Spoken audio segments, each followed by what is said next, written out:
Camarades d'Afrique, depuis les Nations Unies, le Togo s'oppose à l'agression du Niger par la CEDEAO et la France. Depuis les Nations Unies, le Togo désavoue la France, le Togo désavoue la CEDEAO. Camarades d'Afrique, c'est dosé. C'est dosé et c'est dosé encore. On écoute cette vidéo chez Camarades d'Afrique. Le temps est celui du réveil africain et panafricain où notre continent a repris conscience de lui-même et de ses responsabilités internes à l'égard du reste du monde. L'Afrique a besoin d'un partenariat respectueux, de la stricte dignité de chacun. Nous voulons être vos partenaires et non vos sujets. Nous voulons servir nos peuples et non servir des intérêts étrangers. Cette nouvelle dynamique n'est dirigée, et nous le disons et répétons, contre personne. Elle est l'expression d'une Afrique nouvelle, d'une Afrique africaine, africanophone, celle qui se veut libre, souveraine, indépendante et maître d'elle-même. En somme, pour la jeunesse africaine, elle est claire, ses mots sont clairs, c'est ceci, nous sommes fatigués par le paternalisme. Nous sommes fatigués par votre mépris de nos opinions publiques, votre mépris de nos populations et de nos dirigeants. Nous sommes fatigués par votre condescendance. Nous sommes fatigués par votre arrogance. Nous sommes fatigués et nous sommes fatigués. Le terrorisme et l'instabilité en Afrique est un problème de sécurité internationale et ils doivent être traités comme tels par les Nations Unies. Notre région ouest-africaine, où plusieurs États sont en transition, dans un contexte sécuritaire volatile, doit être soutenue dans un élan de solidarité active. Nous devons investir plus dans la paix que nous n'investissons dans la guerre. Si les protagonistes des différents conflits dans le monde nous écoutent, je voudrais leur dire que la guerre est une négation de la dignité de la personne humaine. Emmanuel Kant, ce grand philosophe des Lumières, disait « Si les décideurs de la guerre pouvaient envoyer leurs propres enfants au front, jamais il y aurait la guerre. » Ça, c'est clair. Le Togo est un pays de paix et le Togo s'oppose à la guerre, quelles que soient les raisons.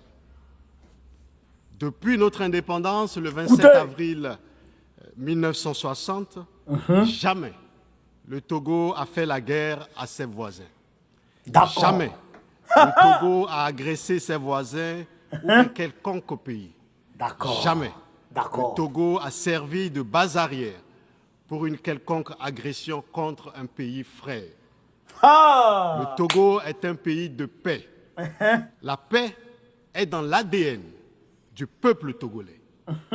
Le Togo a toujours été un pays de médiation qui favorise le dialogue, la négociation et l'entente entre les peuples et les gouvernements.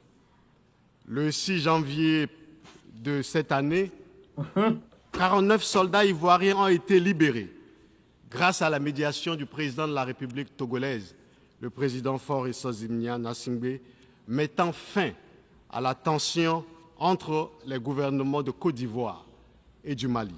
Le Togo a accueilli sur sa terre les différents pourparlers de paix. Écoutez, hein? Et nous pouvons les citer. Nous avions le Tchad dans les années 1982, la Sierra Leone en 1991, le Libéria en guerre en 1991, la Côte d'Ivoire dans les années 2000, etc., etc. Nous appelons à la désescalade et à la cessation des hostilités dans les différents foyers de tension dans le monde et en particulier en Afrique de l'Ouest. L'Afrique a trop souffert de la guerre. et un minimum de sens de responsabilité doit nous convaincre à investir dans la prévention et la résolution pacifique des conflits. La mauvaise chose de la guerre, dit notre auteur Emmanuel Kant, c'est qu'elle fait plus de méchants qu'elle n'en peut emporter. Les ingérences extérieures sont conflictogènes et facteurs de crise en Afrique. Les ingérences Elles complexifient extérieures. généralement la recherche de solutions à nos crises et fragilisent les initiatives des solutions africaines aux crises africaines. Elles ne sont plus les bienvenues dans une Afrique qui a conscience de ses problèmes de paix, de sécurité et de développement. L'Afrique ne veut plus des ingérences extérieures. L'Afrique veut rester elle-même et maître de son destin. Monsieur le Président, Mesdames et Messieurs, sur le continent africain, depuis quelques mois, le Soudan, pays frère, est affecté par un conflit armé qui suscite beaucoup d'inquiétudes.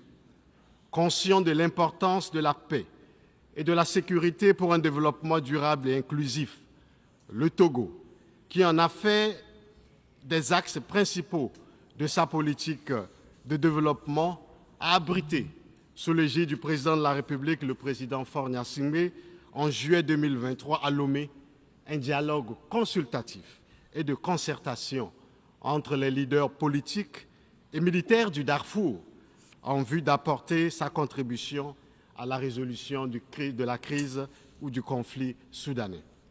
Ces consultations ont permis d'obtenir un compromis pour mettre fin aux violences et créer un couloir humanitaire, afin de parvenir à une pleine exécution des engagements pris à Lomé pour ainsi soulager la souffrance des populations civiles.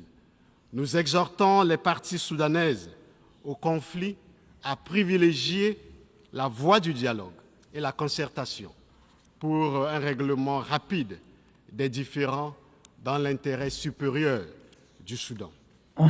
Nous avons l'espoir que la démarche togolaise, qui vient en appui à d'autres initiatives, contribuera à mettre un terme à ce conflit qui, curieusement, ne bénéficie pas de l'attention dont elle devrait faire l'objet de la part de la communauté internationale. Ces derniers temps sont tout aussi marqués en Afrique, de l'Ouest et du Sahel, par des dévolutions inconstitutionnelles du pouvoir, avec l'instauration des régimes de transition dont la réapparition, au-delà des interrogations qu'elle suscite, nous font l'obligation de repenser nos systèmes de gouvernement. Nous ne voulons plus revenir dessus. L'Afrique, nous l'avions déjà dit, ne peut plus rester en marge de l'instance à laquelle il revient d'assurer la paix et la sécurité internationale. Le Conseil de sécurité ne peut plus demeurer une simple affaire des vainqueurs et leurs alliés du deuxième conflit mondial. Rien ne peut plus justifier le maintien du statu quo. Exactement. La structuration idéologique et institutionnelle du monde d'après-guerre est désormais obsolète. Le statu quo ne peut plus continuer. Monsieur le Président, Mesdames et Messieurs, nous sommes à une nouvelle ère des relations de l'Afrique et du Sud global avec le monde. Et l'Afrique n'entend plus dans la nouvelle dynamique rester dans l'ombre d'une quelconque grande puissance. Le temps où d'autres entités prétendaient parler au nom d'une Afrique qu'elles n'écoutent même pas ici, aux Nations Unies et sur la scène internationale, est révolu. Les partenaires de l'Afrique, nouveaux ou anciens, qui hésitent encore à accepter la nouvelle trajectoire prise par l'Afrique dans le processus d'évolution historique doivent changer d'attitude, d'approche aussi, dans une Afrique qui a profondément changé. Ces dernières décennies, notre monde a subi de grandes révolutions silencieuses dont la signification profonde réside dans le renouveau qualitatif qu'elles induisent dans les relations entre les nations et qui les accompagnent dans leur propre histoire. La réalité du monde, c'est qu'il n'y a plus de centre de gravité monopolistique. Le centre du monde est désormais ici et nulle part ailleurs. C'est clair. Personne n'est le centre du monde. En tout état de cause, ce qui est clair et que nous voudrions rappeler ici, c'est que l'Afrique regarde désormais ses relations avec les grandes puissances par rapport à ses propres intérêts. Ah ouais. Ah ouais, ah ouais, ah ouais, ah ouais, ah ouais, ah ouais. Chers camarades d'Afrique, vous avez compris le discours. Il est historique. Il est historique, il est salutaire, il est panafricaniste, chers camarades d'Afrique. Ce discours, il faut qu'on le décortique. Il faut qu'on le décortique très, très sérieusement, camarades d'Afrique.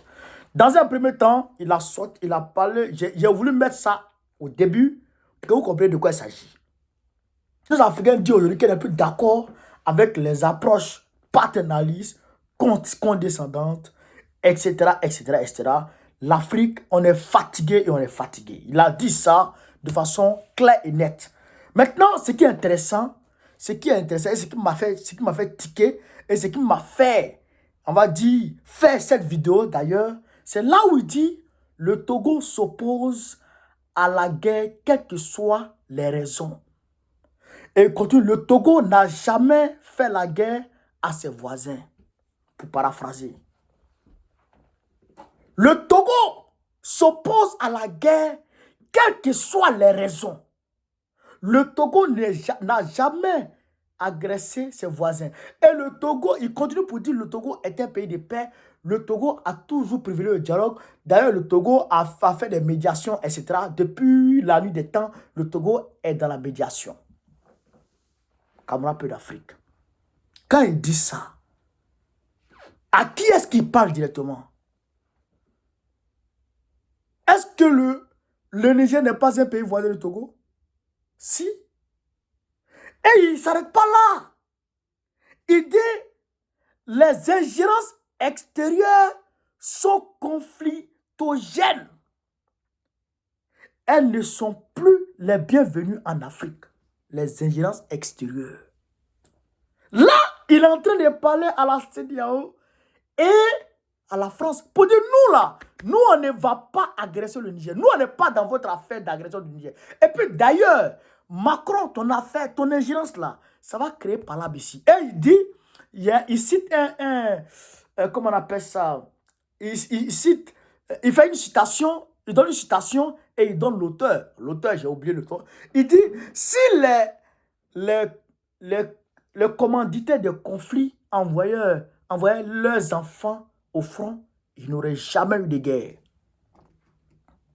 Les commanditaires de guerre, là, si c'est leurs enfants qui partaient en guerre, il n'aurait jamais eu de guerre. Si Draman devrait envoyer ses enfants là, au Niger, là, il n'allait jamais avoir de guerre. Voilà la réalité. Et donc, il dit, non seulement le Togo ne va pas prendre part à quelque guerre que ce soit, mais le Togo dénonce l'ingérence de la France dans celle de la CEDEAO. Vous avez compris ça? Et il continue.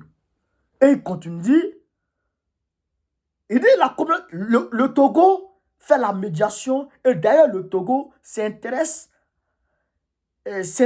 à la guerre qui se passe au Niger, au Soudan. Le Togo mène la médiation entre les deux parties belligérantes. Donc le Togo a invité les deux parties belligérantes à Lomé pour essayer de parler entre eux. Et il dénonce le fait que la communauté internationale ne s'intéresse pas à la guerre, ne s'intéresse pas convenablement à la guerre au niveau du Soudan. Tout le monde a oublié la guerre. Les gens sont en train de s'entretuer, mais ça ne les regarde pas. Et il continue pour dire,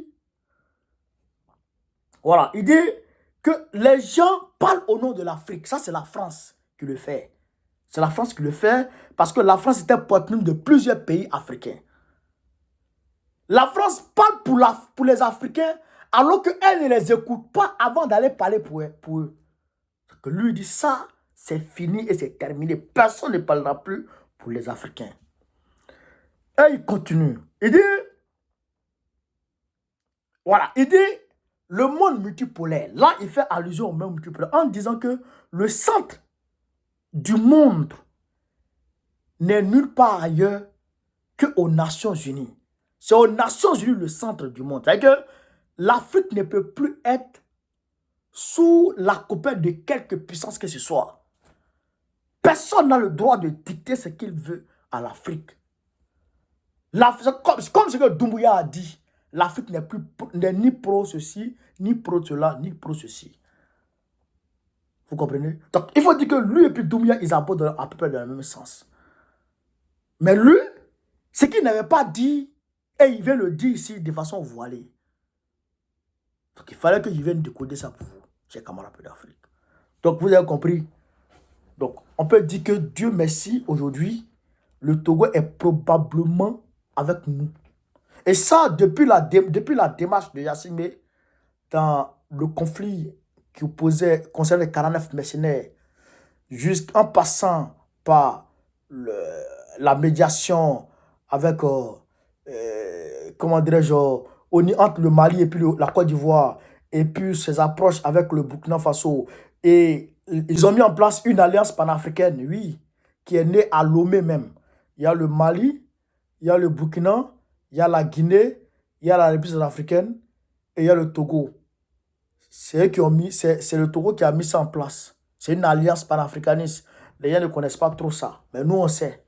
Voilà. Il y a la République africaine et puis il y a d'autres pays qui ont envoyé leurs représentants. Ce jour-là, c'est les ministres des Affaires étrangères de ces pays-là que j'ai vus. Donc le Togo, d'ailleurs, ce congrès panafricain va se tenir en 2024 à Lomé. Il y a un congrès panafricain qui va se tenir en 2024 à Lomé. J'ai pris Dieu que ça vienne trouver que le Sahel s'est hautement pacifié pour que nous aussi, s'il plaît à Dieu, si on nous invite, qu'on puisse y prendre part. C'est ça ce qu'est la vérité. Parce qu'il faut maintenant sortir pour prendre le terrain au niveau international. Camarades d'Afrique, voici ce que vous pouvez dire sur cette vidéo. Je vous demande de la partager au maximum. Pour ceux qui sont sceptiques, vous avez raison d'être sceptiques. Pour ceux qui ne croient pas, vous avez raison de ne pas croire. Mais nous, comme je l'ai dit, nous on est des politiciens. Voilà, nous on fait la politique. Nous, on ne garde pas rancune. Ça fait un. Deuxièmement, on sait que chaque chose a son temps en politique. En politique, on est pragmatique et on est réaliste. En politique, on n'est pas rancunier, on n'est pas, je dirais, on n'est pas devin en politique. Non, on n'est pas devin, on ne prédit pas en tant que tel l'avenir. Non, en politique, tu calcules la situation actuelle et puis tu dégages les perspectives selon tes intérêts. C'est comme ça. Et donc, je pense qu'aujourd'hui, à l'heure où on est là, Yassimé, il est dans les rangs du panafricanisme. C'est ça qu'il avait dit. Camarades d'Afrique, je vous demande de partager la vidéo de la même partout à travers le monde. Sur ce, vive l'Afrique libre, vive le panafricanisme, vive le monde multipolaire, vive tous les présidents panafricains, Gbagbo, président de la Côte d'Ivoire en 2025, Inch'Allah. Partagez la vidéo. Merci.